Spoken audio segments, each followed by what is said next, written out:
안녕하세요. 저는 20대 후반 여자입니다. 저는 지금 제2의 인생을 살고 있습니다. 그 얘기를 한번 해보려고 이렇게 사연을 보내게 되었습니다. 제 인생의 제2막을 열어주신 사람은 다름 아닌 새언니입니다.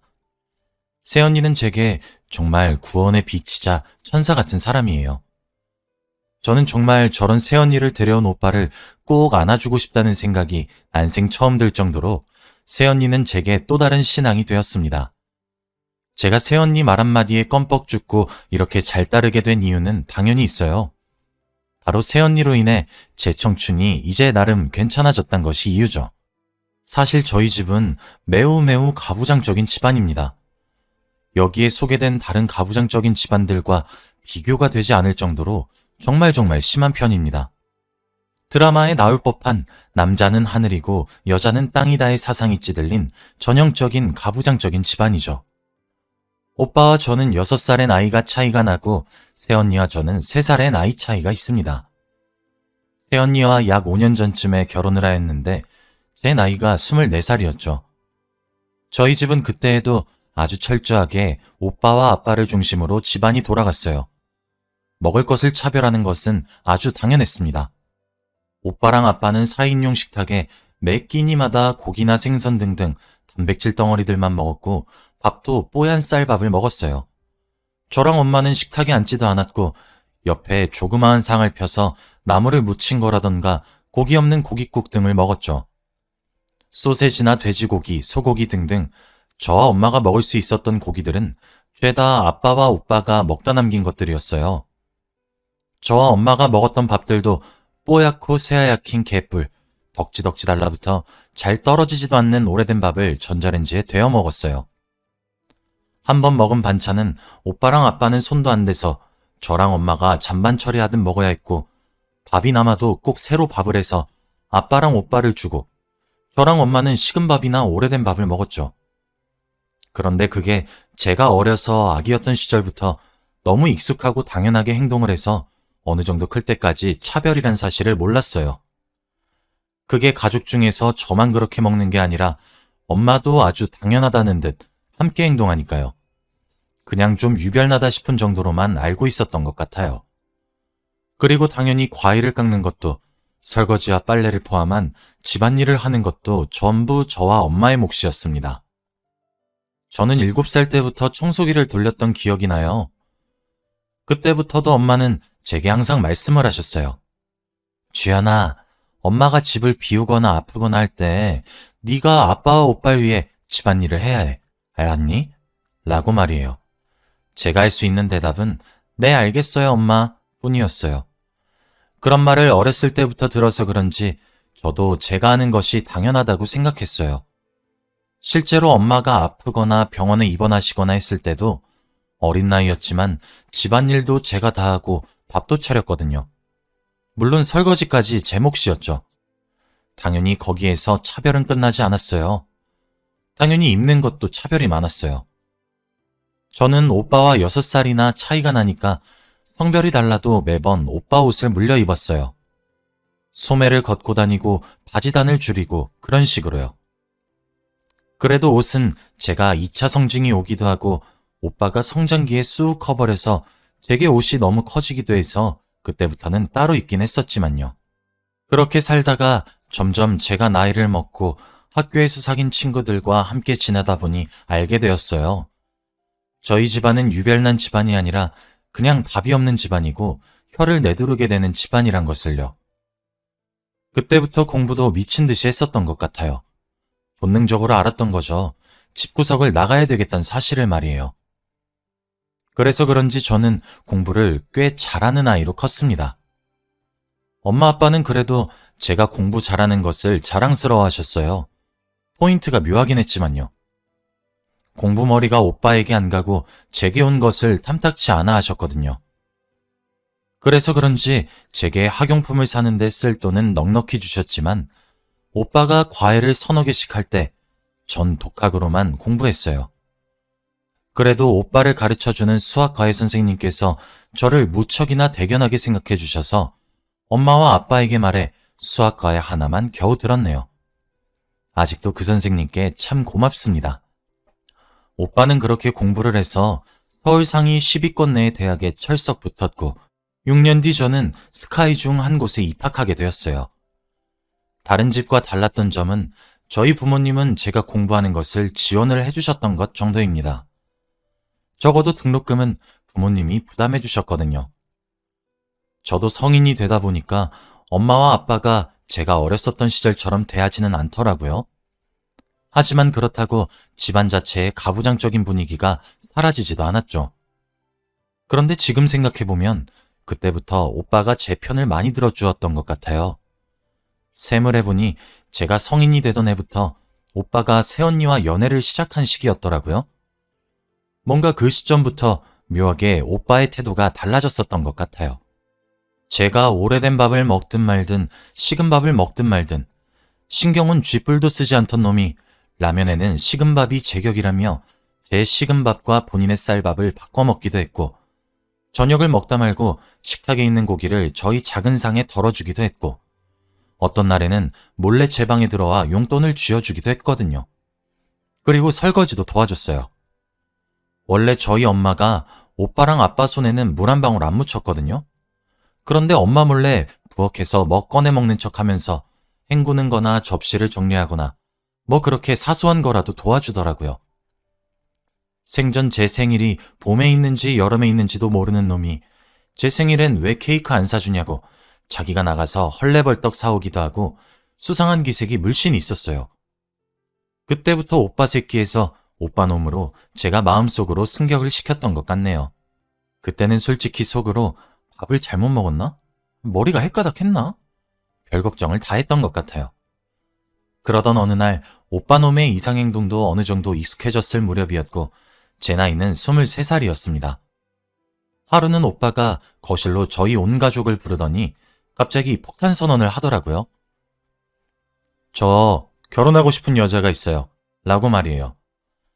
그때 오빠 나이는 29이었고 새언니는 26이었어요.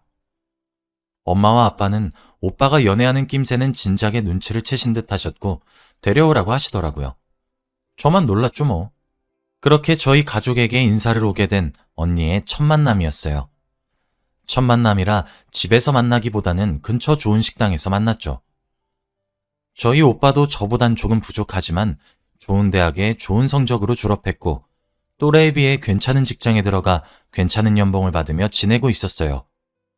언니도 오빠와 같은 대학교를 나왔는데 언니는 오빠보다 더 좋은 곳에서 일을 하더라고요.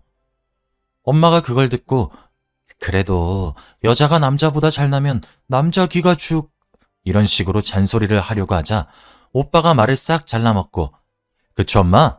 남자 귀가 죽이게 살겠죠? 이렇게 유리가 대견해요. 라고 하더라고요.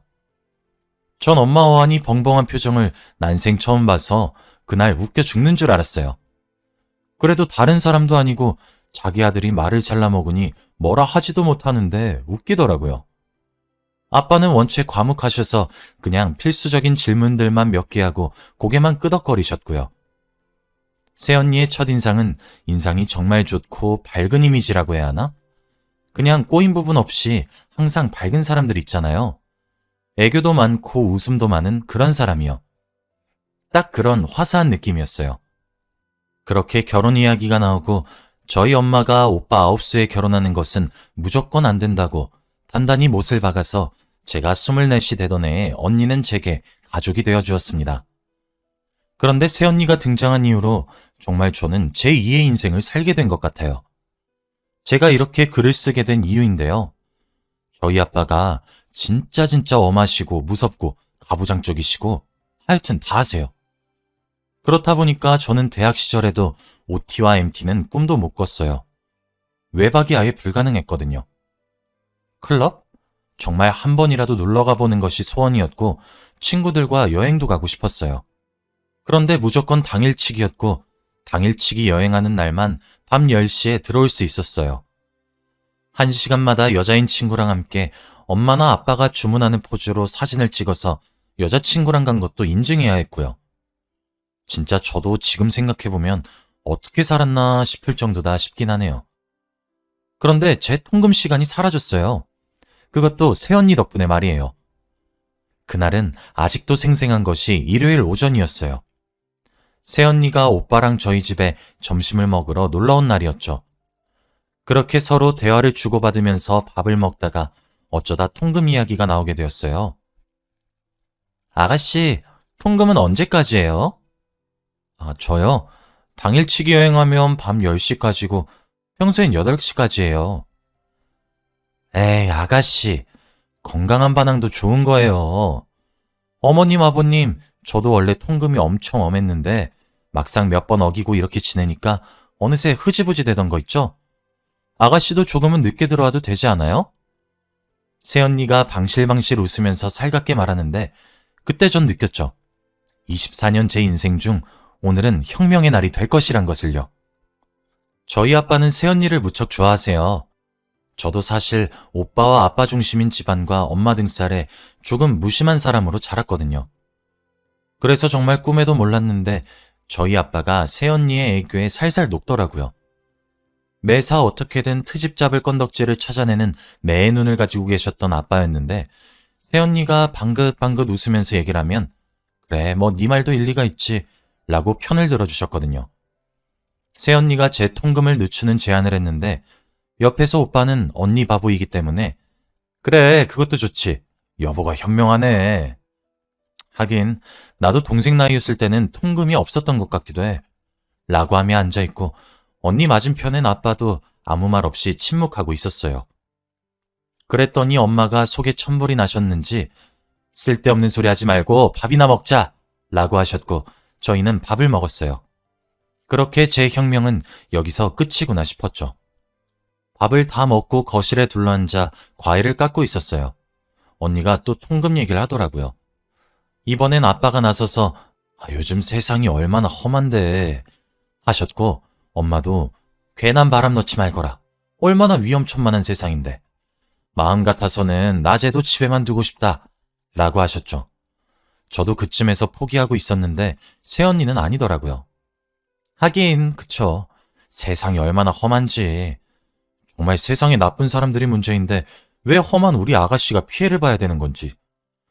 제가 그래서 며칠 전에 알아봤는데 요즘 호신용품이 정말 잘 나오더라고요.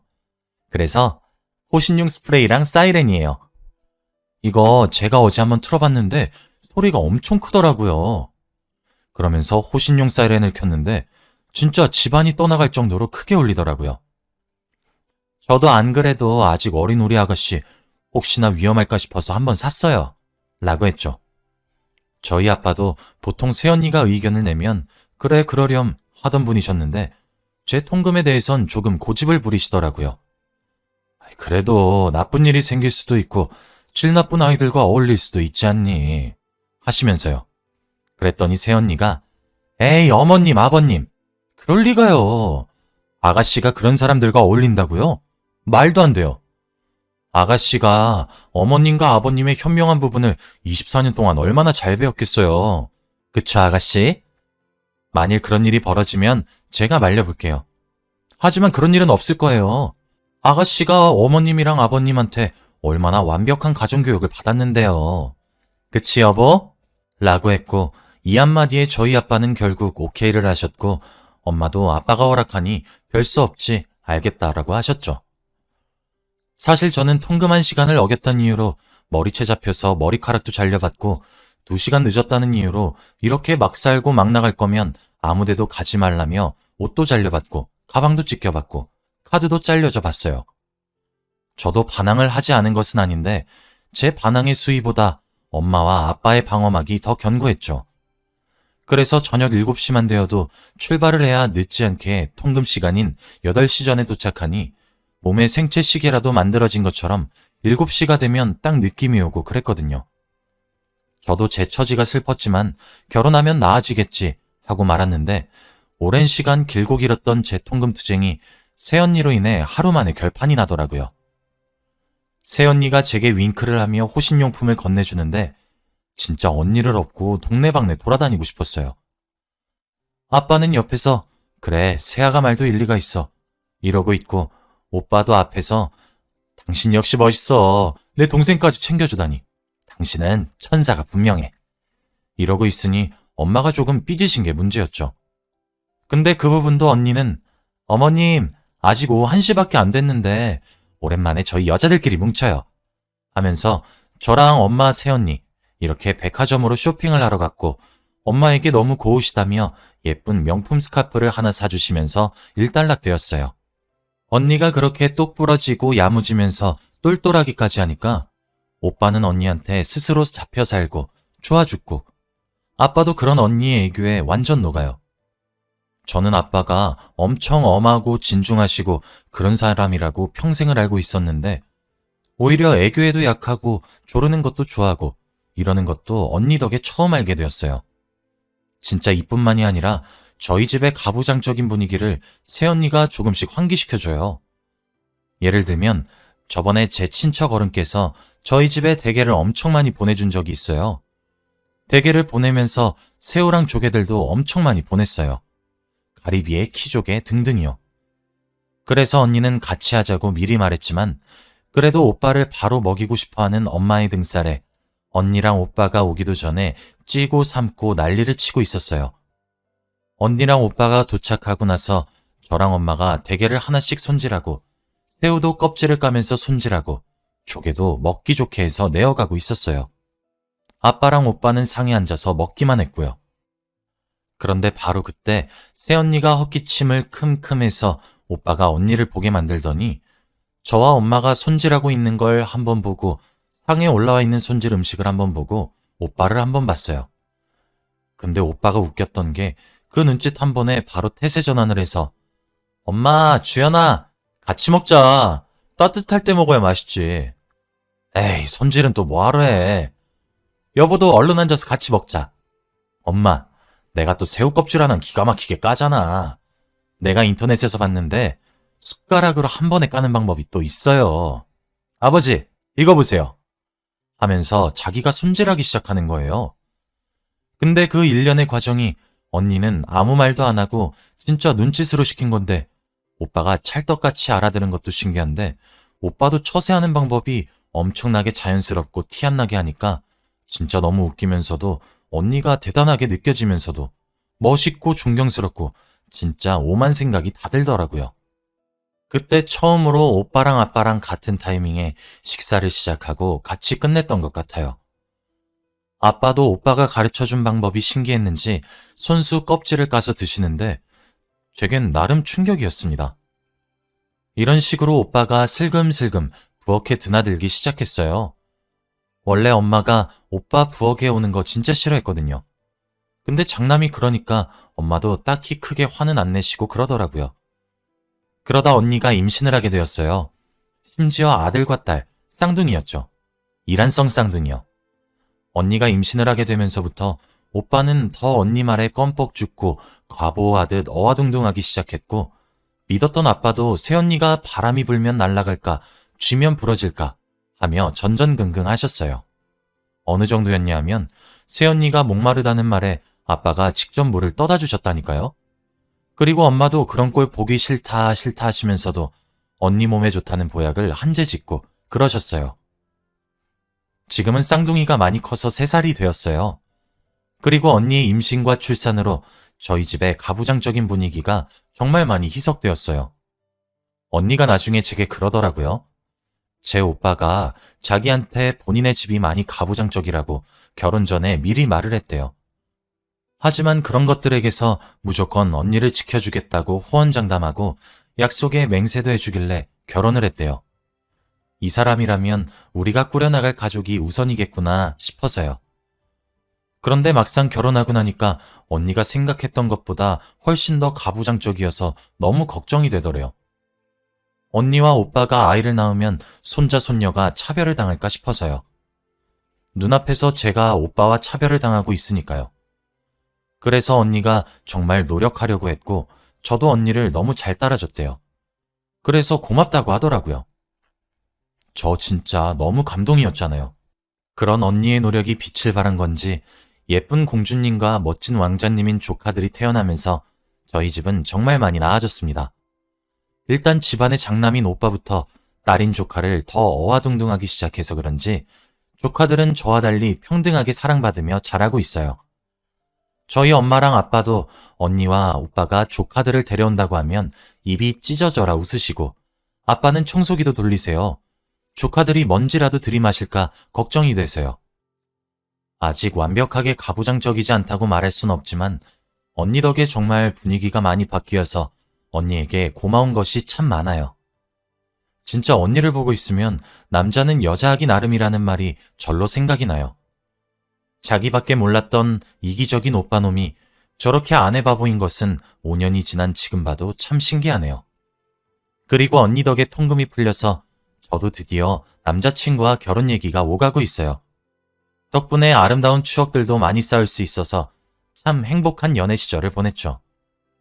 저도 지금 현재 9수라서 엄마의 반대가 거세서 아마 내년에 결혼을 할 것 같긴 해요. 이 글을 빌어 제 혁명을 이끌어준 새 언니에게 무한한 감사를 드리며 그런 언니를 가족으로 만들어 데려와준 오빠에게 너무 대견하다고 말하고 싶네요. 제 이야기는 여기까지입니다. 긴 글 읽어주셔서